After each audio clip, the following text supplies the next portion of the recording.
All right, we got Ttvperfectcell versus Riekuc, and a switch. Oh, I'm moving the screen a little bit. There we go. Now we can see. Seismic Toss from Hypnotop works out very well on the incoming Hypno, doing 50 damage that it might not have done otherwise. Crocodile coming in on the Psycho Cut, not taking any damage from that. There's a Mud Bomb from the Hypno. Crocodile missing. Oh, the Mud Bomb was from the Crook. The Hypno is going for Brine, which the next one will definitely kill. So not sure why the Crocodile is not going for a dark move. Maybe it doesn't have one, but that would have done much more damage if that was an available option. And the Crook loses to a Hypno, which is kind of a weird trade-off, but that's what happens.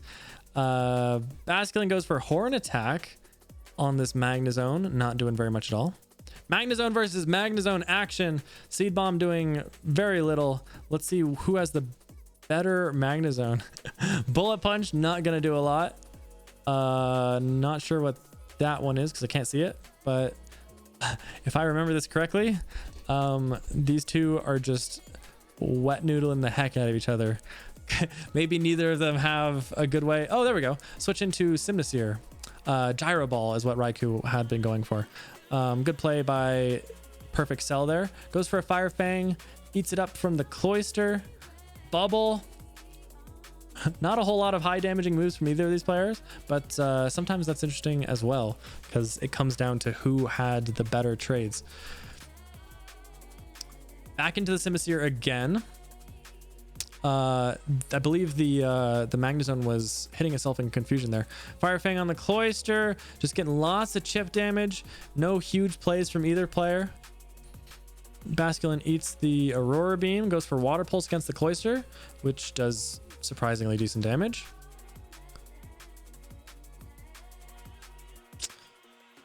Who's going to win this one? Looks like that Water Pulse damage is not quite enough, but it does confuse and the Cloister hits itself. Simnaseer again for, I think, the third time on the Magnezone, but it does seem to be working. Grimmsnarl takes it this time. Looks like maybe a 3-hit KO. Goes back into Magnezone on the Grimmsnarl here. And now this Magnezone is in a position where it can actually do some damage now that the answers have been taken out. But the Grimmsnarl gets decent damage. Here's Bullet Punch again from the Magnezone. Will take out the Grimmsnarl.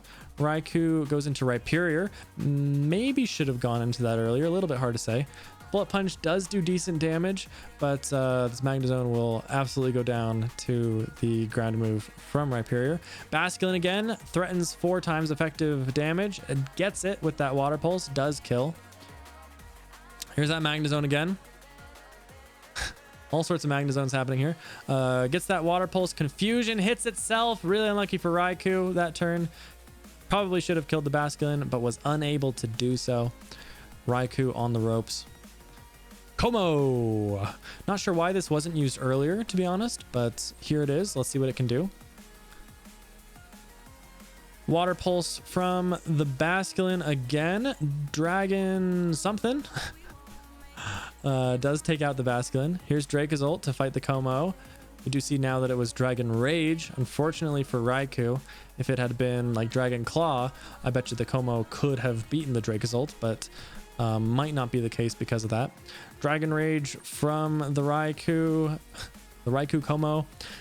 Drake's ult going for Twister. Again, not any huge damaging abilities. They're just really chipping away each other one hit at a time.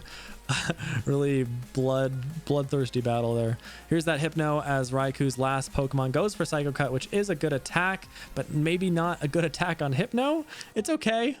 A psychic or a special attack would have done more damage and probably would have killed there, but does take out the Dracozolt, and the Simnaseer once again will finish off our battle here. Gets the burn. Didn't necessarily need it, but makes it just a little bit faster.